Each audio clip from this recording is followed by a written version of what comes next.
Have you ever felt the shame of being picked last to participate on a team? Or even worse, have you heard those doing the picking say, "We'll give you some extra picks if you'll take them"? You pick up on the fact really quick that you're not wanted, and now everyone else knows it.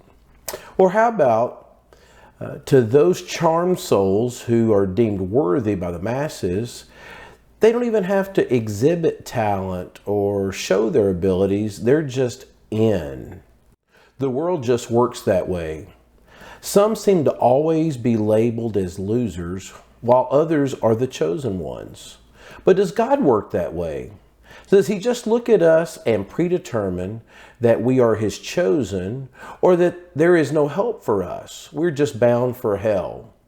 That is the discussion tonight in this lesson of Mythbusters called Unconditional Eternal Security.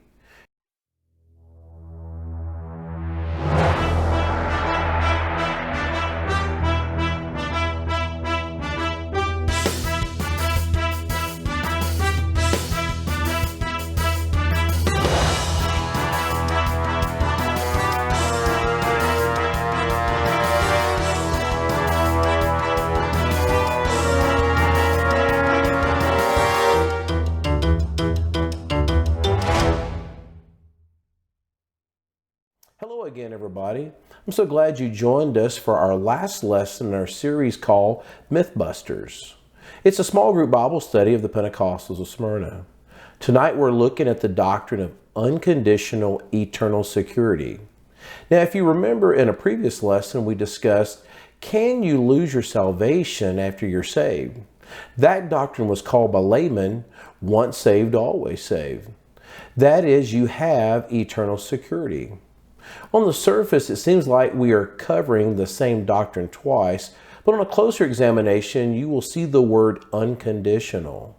Those who subscribe to this teaching of unconditional eternal security believe that there is nothing you can do to be saved, nor is there anything you can do to be lost. God has already picked His people. They're referred to as the elect. And if you're not in the elect, there is no hope for you. Now, once again, we can thank the theologian John Calvin for this doctrine. Calvin had two driving influences when developing this new teaching. Number one thing that influenced him heavily was that God should get all the glory, or like we say today, credit for our salvation. His revelation was that man can do nothing good, so anything good that happens for us must come from God. Secondly, God is sovereign. Now, you may not know what that word means, but it means total control. That means that God is like an emperor or a king. And so for God to be in control, there must not be any free will, because how can man's free will coexist with God being in total control? His belief was that since God is omniscient, that means all-knowing, He has predetermined who should be saved and has made them His elect. And all you other people, well, just thanks for playing. You serve no purpose. You're just filler or space holders. This doctrine does leave us with a list of questions. Firstly, how do we know who is in and who is not? Secondly, if I'm not in, why bother being better? Because under this teaching, there's nothing I can do to be saved. And then thirdly, if I am in, why bother being better? Because there's nothing I can do to lose my salvation, or so says this doctrine. You will see in this lesson there are a lot of unintentional consequences produced by the teaching of unconditional eternal security. Remember, a myth is a widely held but false belief.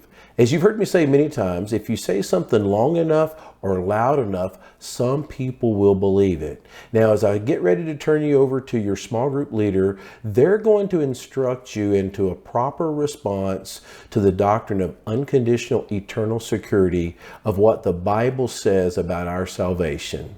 Thank you.